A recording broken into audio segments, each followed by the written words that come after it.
दोस्तों नमस्कार। आज हम विघ्नहर्ता श्री गणेश जी की बहुत ही सुंदर कहानी लेकर आप सभी के समस्त उपस्थित हैं। दोस्तों, कहानी को पूरा सुने, आधा अधूरा ना छोड़ें। बहुत समय पहले की बात है।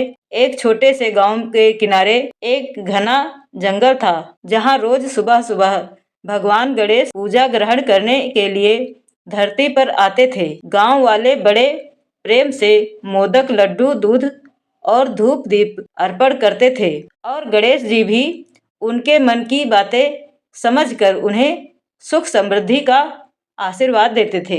उसी गांव में एक गरीब बुढ़िया रहती थी। उसका कोई परिवार नहीं था, ना बेटा ना बहू, ना कोई सहारा। वह अकेली एक छोटे से मिट्टी की झोपड़ी में रहती थी। खाने को बस इतना ही था कि 2 वक्त जैसे तैसे कट जाए, पर मन बहुत उजला था, श्रद्धा से भरा हुआ था। बुढ़िया रोज सोचती, सब लोग गणपति को मोदक लड्डू चढ़ाते हैं, मेरे पास तो कुछ है ही नहीं, मैं गणेश जी को क्या अर्पित करूं। कई बार उसने अपने झोले में थोड़ा बहुत जंगली फल रखकर गणेश जी को चढ़ाने की सोची, लेकिन फिर अपने ही मन में कहती, गणपति बप्पा को इतना अच्छा प्रसाद मिलता है, मैं ऐसे साधारण फल दूंगी, उन्हें कैसे लगेंगे। यही सोचकर वह रोज खाली हाथ मंदिर के पास खड़ी होती, दूर से दर्शन करती और चुपचाप घर लौट जाती। एक दिन सांझ के समय बुढ़िया जंगल से सूखी लकड़ियां बटोर रही थी। तभी उसे मंदिर के अंदर से मीठी घंटियों की आवाज सुनाई दी। वह धीरे से झांक कर देखने लगी। दीपक की लौ में चमकते हुए गणेश जी प्रकट हुए। उनके सामने भक्तों द्वारा चढ़ाए गए ढेर सारे मोदक और लड्डू रखे हुए थे। गणेश जी बड़े प्रेम से प्रसाद ग्रहण कर रहे थे। यह देखकर बुढ़िया की आंखों में आंसू आ गए। वह मन ही मन बोली, हे विघ्नहर्ता, जब आप मेरे मन की श्रद्धा को जानते हैं, तो क्या मुझे भी अपने प्रसाद का एक लड्डू चखने को नहीं मिल सकता। उसकी यह बात छोटी सी फुसफुसाहट थी, पर दैवीय कानों से छिपी नहीं रही। गणेश जी मुस्कुराए और धीरे से बोले, आजा माँ, तू भी प्रसाद ले ले।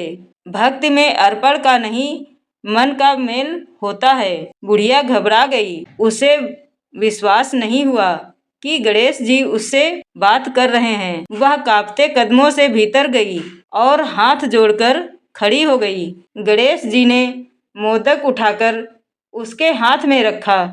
ले माँ, ये तेरा है। बुढ़िया के चेहरे पर प्रसन्नता फैल गई। बप्पा, यह मोदक बहुत प्यारा है, मैं इसे घर ले जाकर आराम से खाऊंगी। गणेश जी हंस दिए, जैसी तेरी इच्छा।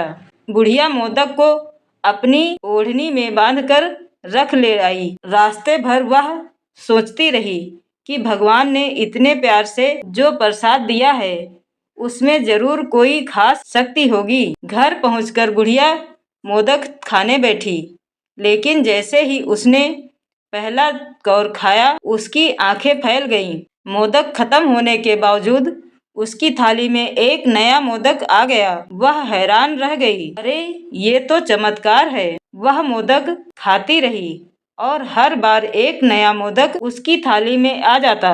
अरे बाप रे, ये तो अनंत मोदक हैं। बुढ़िया खुशी से नाच उठी। अब उसे भूख की चिंता नहीं थी। उसने सोच लिया, मैं रोज थोड़ा थोड़ा खाऊंगी, इससे मेरा जीवन आराम से कट जाएगा। कुछ दिनों में बुढ़िया स्वस्थ, प्रसन्न और ताजी दिखने लगी।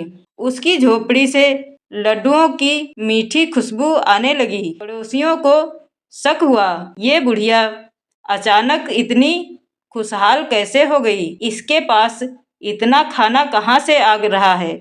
एक दिन उसकी लालची पड़ोसी औरत ने झोपड़ी में झांक लिया और देखा कि बुढ़िया एक मोदक खा रही है और हर कौर के बाद थाली में नया मोदक आ जाता है। उसके मन में लालच का सागर उमड़ आया। उसने सोचा, अगर मुझे ये मोदक मिल जाए तो मैं धनी बन जाऊंगी। पड़ोसन शाम को बुढ़िया के पास आई और मिठास भरी आवाज में बोली, अरे बहन, मुझे एक बात बताना, तेरे पास इतना खाना कहाँ से आता है? बुढ़िया भोली थी, उसने सारी बात कह दी। भगवान गणेश जी ने मुझे एक अनंत मोदक दिया है, इससे मेरी भूख मिट जाती है। पड़ोसन की आंखें चमक उठी। बहन तू बड़ी है, तेरे जीवन में कितना खाएगी? यह मोदक मुझे दे दे, मैं तुझे पैसे दूंगी।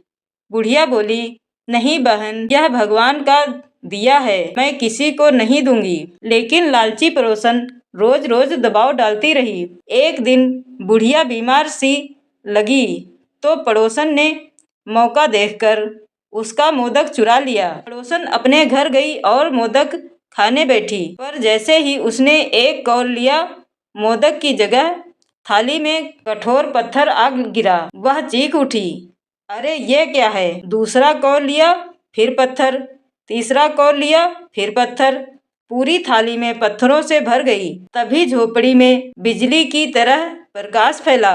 गणेश जी प्रकट हुए और बोले, भक्ति का प्रसाद हर किसी को नहीं मिलता। जिसने इसे चुराया है उसके लिए यह बस पत्थर है। पड़ोसन डर के मारे कांपने लगी। भगवान मुझसे भूल हुई, मुझे माफ कर दीजिए। गणेश जी बोले, असली मोदक उसे मिलता है जिसके मन में पवित्रता होती है। यह कहकर वे मोदक उठाकर वापस बुढ़िया की थाली में रख दिया। उस दिन के बाद बुढ़िया और भी श्रद्धा से गणेश जी की भक्ति करने लगी। अब वह मोदक सिर्फ खुद नहीं खाती, बल्कि रोज 2-4 अनाथ बच्चों को भी बुलाती और उन्हें भी प्रेम से खिलाती। गणेश जी प्रसन्न होकर बोले, माँ, अब यह अनंत मोदक सिर्फ तेरे लिए नहीं, पूरे गांव के लिए कल्याण के लिए है। और सच में बुढ़िया की झोपड़ी गांव का आशीर्वाद केंद्र बन गई। जिससे भी भूख लगती, बुढ़िया प्रेम से मोदक खिला देती। गांव वालों ने सीखा कि भगवान की कृपा